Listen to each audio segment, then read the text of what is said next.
Praise the lord.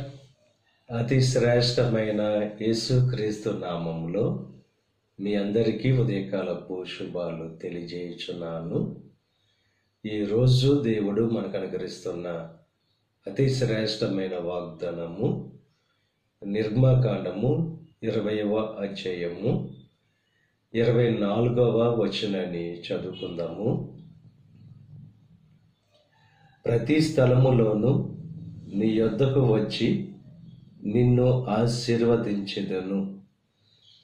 ప్రతి స్థలములో కూడా దేవుడు మీ యొద్దకు వచ్చి ఆశీర్వదిస్తానని చెప్పి వాగ్దానం చేస్తున్నారు. ప్రతి కార్యంలో, ప్రతి విషయంలో దేవుడు మిమ్మల్ని ఆశీర్వదిస్తానని చెప్పి వాగ్దానం చేస్తున్నారు. ప్రతి ఒక్కరూ కూడా దేవుని యొక్క ఆశీర్వాదాన్ని కోరుకుంటారు. ఎవరైతే దేవుని నామాన్ని జ్ఞాపకార్థముగా ఉంచుకుంటారో ఆ ప్రతి స్థలములో కూడా దేవుడు వారి యొద్దకు వచ్చి వారిని ఆశీర్వదిస్తారు. దేవుని యొక్క ఆశీర్వాదం ఐశ్వర్యాన్ని ఇస్తుంది. దేవుని యొక్క ఆశీర్వాదం శాంతిని ఇస్తుంది.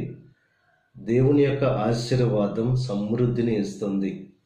ఇక ఉదయకాల సమయంలో అటువంటి శ్రేష్టమైన ఆశీర్వాదం దేవుడు మీకు అనుగ్రహిస్తానని చెప్పి వాగ్దానం చేస్తున్నారు. కనుక దేవుని యందు భయభక్తులు కలిగి ఆయన త్రోవల యందు నడుస్తూ ఆయనకు విధేయులుగా ఉంటూ ఆయన మాటకు లోబడి జీవిస్తూ దేవుని యొక్క ఆశీర్వాదాన్ని పొందుకుని సమృద్ధి భరితమైన జీవితాన్ని పొందుకోవలసిందిగా ప్రభు పేరట మిమ్మల్ని కోరుచున్నాను. దేవుడు మిమ్మల్ని దీవించి ఆశీర్వదించును గాక.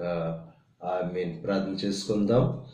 పరిశుద్ధుడా, మహోన్నతుడా, కృప కలిగిన దేవ, ఇక ఉదయకాల సమయంలో నువ్వు అనుగ్రహించిన అతి శ్రేష్టమైన వాగ్దానాన్ని బట్టి నీకు స్తుతులు చెల్లిస్తున్నాం దేవా. ప్రతి స్థలములో మా యొద్దకు వచ్చి మమ్మల్ని ఆశీర్వదిస్తానని వాగ్దానం చేస్తావు. ఇక వాగ్దానం ప్రతి ఒక్కరూ పొందుకునే భాగ్యాన్ని కలుగు చేయండి. ఈ రోజు తలపెట్టిన ప్రతి కార్యాన్ని సఫలం చేయండి. ఈ ప్రార్థనలో ఏకీపిస్తున్న ప్రతి ఒక్కరిని దీవించి ఆశీర్వదించండి. వారి రాకపోకల్లో నీకు సహాయం అనుగ్రహించండి. ఈ దిన ఆశీర్వాదాలు ప్రతి ఒక్కరి మీద మెండుగా కురమరింపచేసి దేవుని యొక్క దీవెనలు ఆశీర్వాదాలతో నింపి నడిపించును గాక. ఆమేన్. తండ్రి, కుమార, పరిశుద్ధాత్మ త్రియేక దేవుని యొక్క కృప సదాకాలం మనకు తోడేయండి. దేవుని యొక్క దీవెనలు ఆశీర్వాదాలతో నింపి నడిపించును గాక. ఆమేన్.